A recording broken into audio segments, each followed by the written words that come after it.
Vous êtes, mesdames et messieurs, sur NCA, la nouvelle chaîne africaine qui, depuis Brazzaville, vous plonge au cœur de la campagne électorale en République du Congo. Il est l'un des 7 candidats dans la course à la magistrature suprême au Congo. Candidat pour la deuxième fois, l'économiste congolais Ufrem Dave Mafula est radical dans le diagnostic qu'il fait de son pays. Il faut, dit-il, tout recommencer au Congo, car selon lui, rien ne va. Parlez-lui de l'État, il vous dira que l'État n'existe pas au Congo. Un nouveau départ pour le Congo, c'est son slogan. Au moment où ses compatriotes s'apprêtent à se rendre aux urnes, nous le recevons en personne pour évoquer avec lui quelques points clés de l'offre politique qu'il propose aux Congolais, et c'est d'en face aux candidats sur NCA, au cœur de la présidentielle au Congo. Ufrem Dave Mafula, bienvenue et merci d'avoir accepté notre invitation. Bonjour et merci beaucoup, Monsieur Richard. Qu'est-ce qui motive chez vous cette envie, je dirais même cette obstination à briguer la magistrature suprême au Congo? Alors, ce n'est pas une question d'envie personnelle, c'est une question de responsabilité en tant que citoyen. Je vis dans ce pays, je regarde la situation chaotique de notre pays et je crois que lorsque on est compatriote, lorsqu'on vient dans un pays, on a une mission pour ce pays-là. Et moi, je crois que ma mission, c'est celle de rétablir les choses dans ce pays, c'est celle d'incarner une certaine justice qui n'existe plus dans ce pays. Et pour vous répondre clairement, c'est que lorsque un peuple souffre, celui qui a le cœur pour le pays, celui qui pense qu'il est citoyen, il doit se lever pour défendre le peuple. C'est pour cela que notre parti s'appelle le Souverainiste et c'est pour cela que je suis candidat. Et l'obstination dont vous parlez, c'est simplement parce que mon pays va mal, mon peuple souffre et il faut que je me lève pour aller défendre ce peuple-là. Votre pays va mal, le peuple congolais souffre, dites-vous, Ufrem Dave Mafula, et vous dites, il faut reconstruire l'État au Congo, parce qu'il n'y a pas d'État au Congo.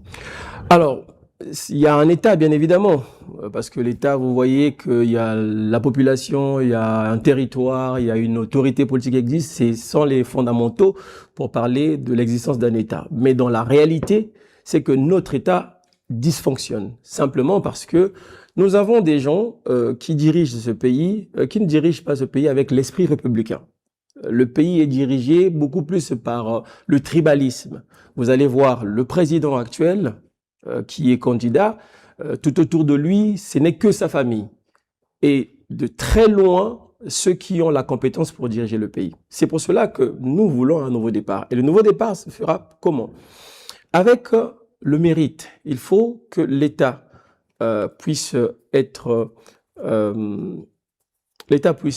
fonctionner avec les Congolais qui ont la compétence, qui méritent de travail à un endroit où leur compétence est attendue, ce qui est très différent de ce qui se passe dans notre pays. Je vais vous prendre un exemple simple. Vous voyez, nous avons un gouvernement où on voit l'enfant du président, on voit le beau-frère du président, on voit des beaux-frères du président. Je pense que lorsqu'on dirige un pays, à un moment donné, il faut savoir faire taire ses envies, ses désirs tout autour de la famille pour valoriser simplement les Congolais.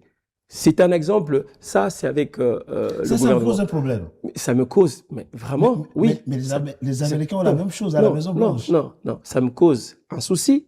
Pourquoi? Nous ne sommes pas aux États-Unis. Nous sommes au Congo. Est-ce que c'est normal pour vous que nous soyons dans un pays où la population elle est pauvre, que le chef de l'État puisse avoir un enfant maire, un enfant député, un enfant ministre, des petits-fils conseillers? Alors la place des autres, elle est où? C'est pour cela que je dis qu'il faut un nouveau départ pour notre pays. Je pense que les Congolais conscients savent que ce pays a tout pour réussir, mais ce pays a la malchance d'avoir un dirigeant qui ne pense qu'à lui et sa famille. Votre propos est clair. Le personnel politique congolais, la technostructure qui dirige l'administration congolaise sont composés des proches du président de la République.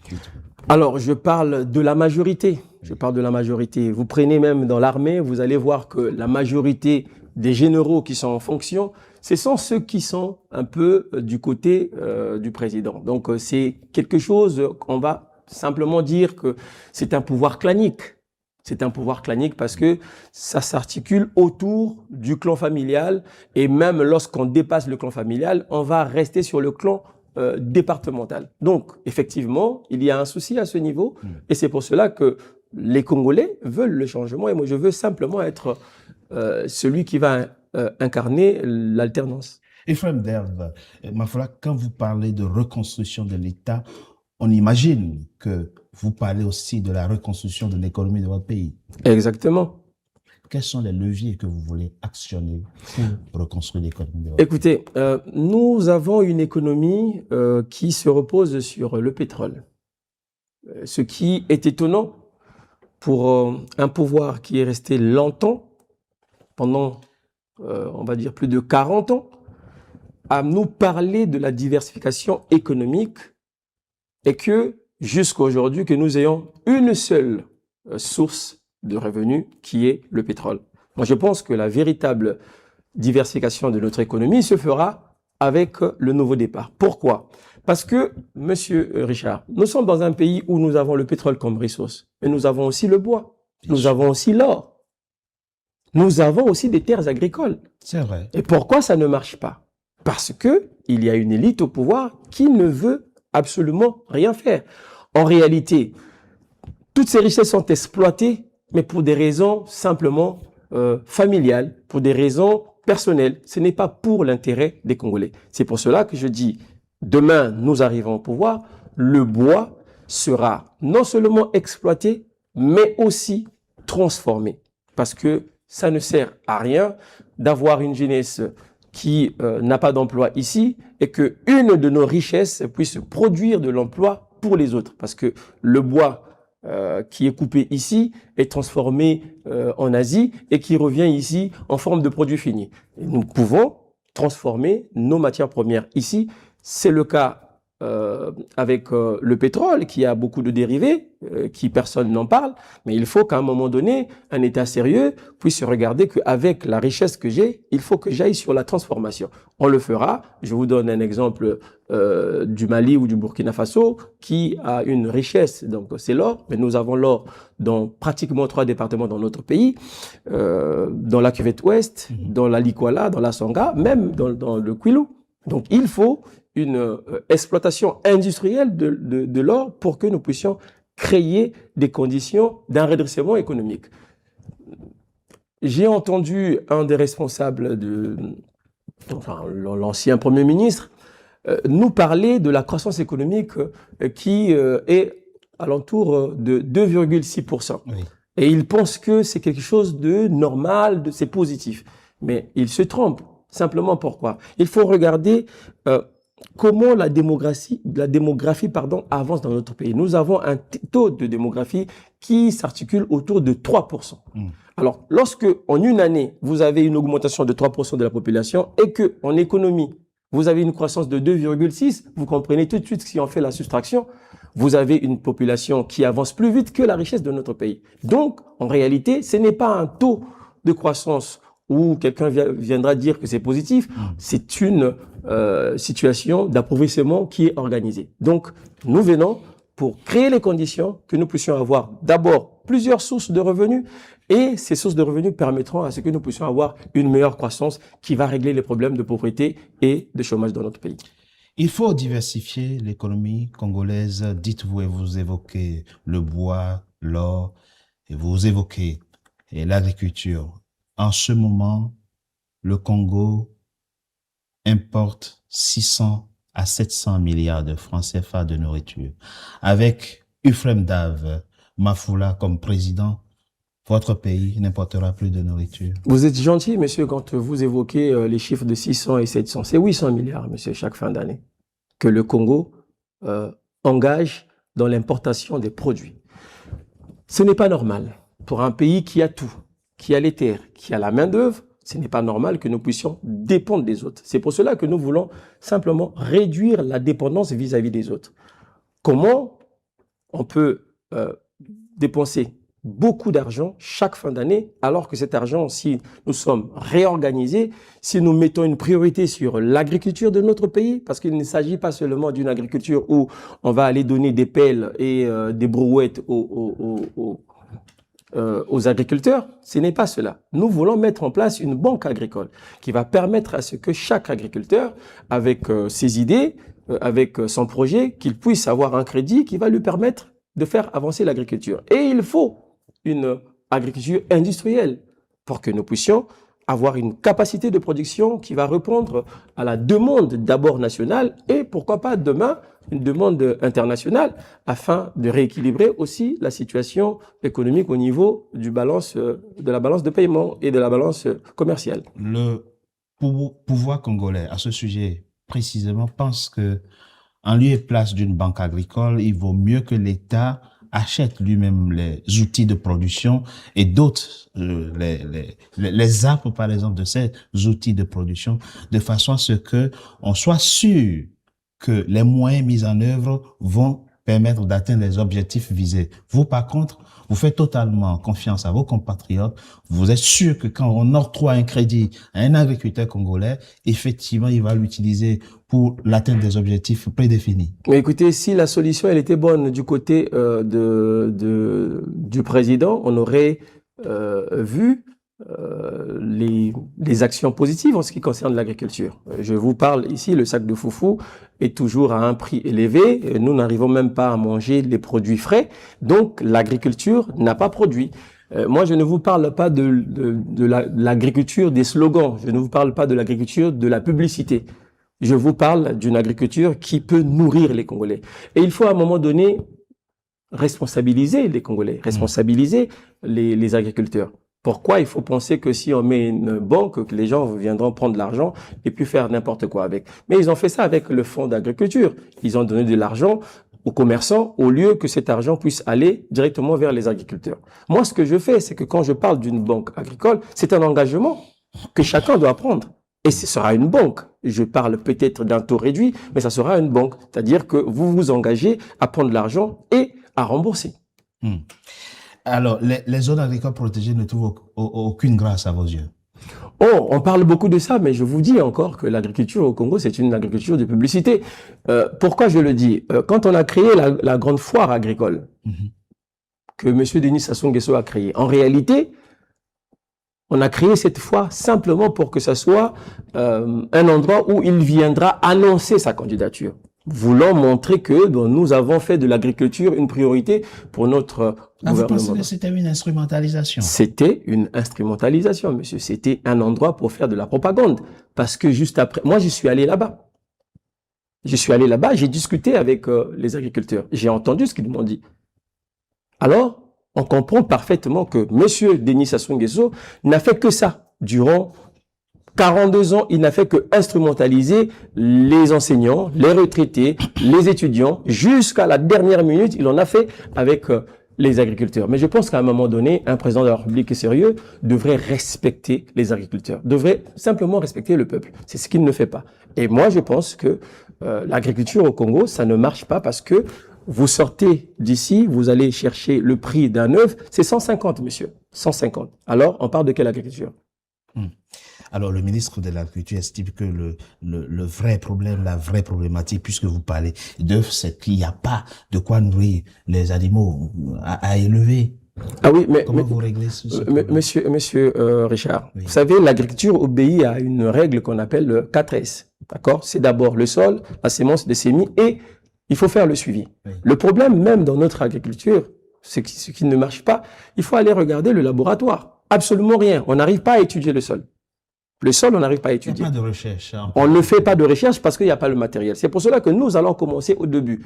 Ce n'est pas pour rien que nous avons choisi le nouveau départ. Le nouveau départ, c'est vraiment recommencer à faire des choses de façon à ce que nous puissions faire avancer notre pays. Il parle de problème de semences, mais nous dépendons encore pour les semences. Comment vous voulez parler d'une agriculture à la fin alors que vous n'avez pas réglé le problème du sol, vous n'avez pas réglé le problème de semences, vous n'avez pas réglé le problème de suivi?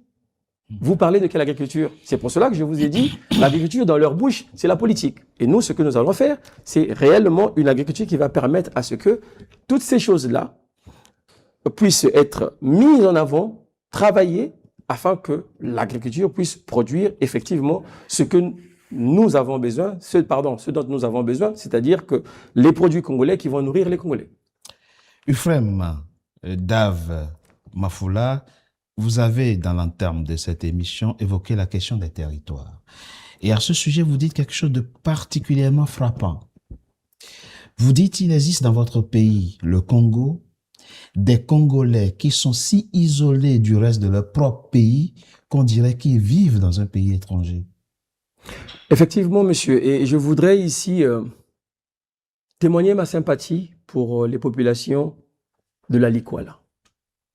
C'était ma première fois. J'avais choisi de commencer la campagne dans la Likwala. Je l'ai fait. Et je crois que celui qui l'a fait après, c'est M. Denis Sassou Nguesso, tout simplement parce qu'il a des moyens. Mais je peux vous garantir que j'ai quitté Brazzaville pour arriver à un Fondo, j'ai fait 30 heures. 30 heures de route. Et je ne peux pas vous dire dans quel état j'ai vu ces routes-là. C'est là où je me suis rendu compte qu'en réalité, il y a une volonté de ne pas faire développer le département de la Likwala. Je ne suis pas de la Likwala, mais je suis un responsable politique qui pense que la cuvette ne peut pas vivre mieux que la Likwala. Le Poul ne peut pas vivre mieux que la Sanga. La Sanga ne doit pas vivre mieux que la Bouinza. Il faut une certaine égalité dans le traitement des problèmes de nos départements.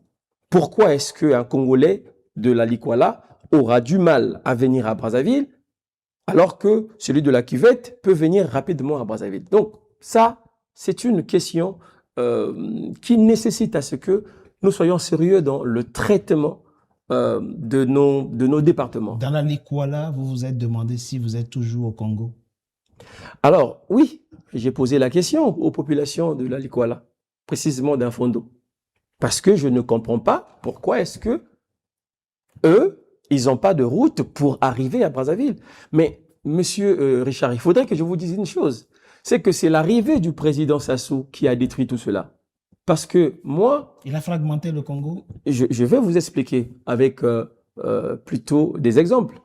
Quand j'étais jeune, je prenais le bateau ici pour aller jusqu'au Ifondo. Je m'arrêtais à Mosaka, mais le bateau partait jusqu'à Ifondo. Et on avait même un bateau qui s'appelait Ville d'Infondo. Tous ces bateaux ont disparu. Pourquoi? Parce qu'il y a une volonté de ne pas faire avancer les départements. Vous savez, monsieur Richard, je le dis avec beaucoup de... peine. Alors, je crois que je vais aller au-delà de la peine même. Simplement parce que celui que vous voyez en face de vous est candidat avec M. Denis Sassou Nguesso, mais quand M. Denis Sassou Nguesso est arrivé au pouvoir, je n'étais pas encore né. Je n'étais pas né. Et donc, j'arrive, je commence à faire la politique, je deviens même un adversaire de M. Denis Sassou Nguesso. Ça veut dire que la longévité de M.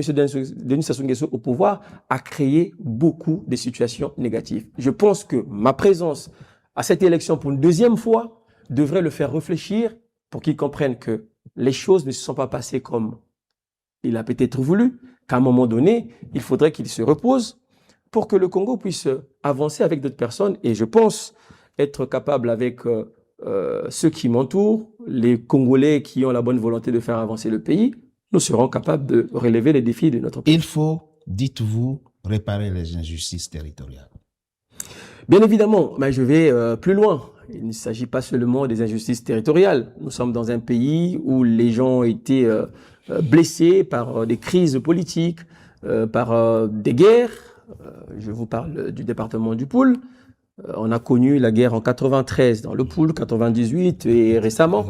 Alors, il faut qu'un président vienne réparer ces injustices. C'est pour cela que je dis, je suis celui qui vient avec le concept du nouveau départ. Pour moi, c'est pas un slogan, c'est un cap. Tout simplement parce que je veux réparer les dégâts causés par M. Denis Sassou Nguesso. Les victimes du 4 mars qui étaient un Pila, jusqu'aujourd'hui, ne sont pas régularisées. Il y a une partie, mais, oui. mais les autres ne sont pas régularisées. Là où vous êtes, en réalité, il ne devrait pas avoir ce bâtiment. On devrait reconstruire des maisons des personnes qui habitaient ici. Malheureusement, ils n'ont pas cette volonté de faire des choses, mais nous venons pour régler les problèmes. C'est pour cela que j'ai dit, quand nous serons au pouvoir, la première des choses, c'est créer des conditions donc d'un apaisement national par le dialogue, Et ce dialogue-là va permettre à ce que nous puissions donc engager le pays vers une véritable direction de développement, et en commençant par le pardon national. Tous ceux qui ont fait du mal aux Congolais, tous ceux qui ont fait du mal au pays, ils vont demander pardon, et nous allons regarder comment faire rapatrier les fonds du Congo qui se retrouvent à l'extérieur. Parce que c'est le cas, il y a des Congolais qui ont bien évidemment, monsieur Richard, détourné bien de l'argent évidemment, congolais. mais je vous ai parlé, dans les blancs, je vous ai parlé du bilan moral du pays, qu'on n'en parle pas, le bilan moral. C'est-à-dire que quand un responsable politique pille le pays, prend l'argent d'une école, prend l'argent d'un hôpital, prend l'argent des retraités pour aller cacher ça quelque part, alors il faut se poser des questions de la moralité des gens qui nous dirigent. Et vous avez la preuve de ce que vous dites?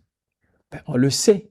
On le sait. On le sait. Mais je n'ai pas fini. C'est simplement pour vous dire que tout cela, nous allons le faire pour quelle raison? Nous allons le faire parce que il faut réparer les injustices. Il faut payer les pensions des retraités. Il faut payer les bourses des étudiants. Il faut payer également, donc peut-être pas payer, mais indemniser les victimes de 4 mars et le pool qui aura avec moi un budget spécial. Et il faut également régler les problèmes des Congolais avec l'argent des Congolais qui a été détourné. Vous dites vouloir redonner à chaque Congolais le même respect, la même dignité. Parce qu'il y a aujourd'hui au Congo des Congolais qui sont plus respectés que d'autres. Faites le tour de la ville de Brazzaville, vous allez vous rendre compte qu'il y a des gens qui sont riches en fonction de ce qu'ils ont comme bâtisse, dont la richesse ne s'explique pas. Et il y a des gens qui sont pauvres, dont la richesse du pays n'explique pas cette pauvreté. C'est pour cela que je dis ceci. Avec le nouveau départ, nous allons mettre le Congolais au centre de nos préoccupations politiques. C'est le Congolais qui sera au centre. Avec l'argent du pays, nous allons redonner de la dignité aux Congolais. Est-ce que vous trouvez ça normal, monsieur Richard, qu'un enfant au Congo arrête ses études après avoir eu son bac parce qu'il n'a pas des parents qui peuvent lui prêter main forte de façon financière pour qu'il continue ses études? C'est pour cela que j'ai dit que dès que nous arrivons, ce que nous allons faire, c'est qu'après le bac, dès qu'un enfant congolais a son bac, pendant les vacances, il aura sa première bourse pour préparer l'entrée académique. Mais ce n'est pas fini. Je pense que c'est une injustice que quelqu'un qui habite un Fondo puisse venir à l'université ici à Brazzaville. Donc, nous allons créer des universités de développement dans chaque département. Il y a 15 universités au Congo. Alors, nous ne parlons pas de 15 départements parce qu'il y aura une réforme territoriale pour moi et nous allons réduire cette densité, cette dépense exagérée parce qu'on veut satisfaire un certain nombre de personnes. Nous allons faire une réforme pour que nous puissions avoir 8 départements et je pense qu'avec 8 départements, nous pouvons créer des universités dans les 8 départements pour soulager tous les enfants du Congo qui se retrouvent à l'intérieur du pays et qui ont eu cette mauvaise expérience avec Denis Sassou Nguesso de rater une possibilité d'aller à l'université parce que l'université se retrouvait seulement à Brazzaville. Nous sommes au soir du 15 mars. Euphrem Dave Mafula est élu président de la République du Congo. Quelles sont les premières mesures que vous prenez? La première mesure, c'est d'abord, comme je vous ai dit, libérer les prisonniers politiques. Il n'est pas normal que les anciens candidats à l'élection présidentielle, simplement parce qu'ils avaient décidé démocratiquement d'aller à une élection, et qui se retrouvent en prison. Peu importe le verdict de la justice, tous ceux qui sont détenus pour des raisons politiques sortiront. Et à ce moment-là, nous allons voir avec toutes les sensibilités du pays pour organiser un véritable dialogue inclusif, là où il sera question de parler des questions des Congolais et pour faire avancer le pays.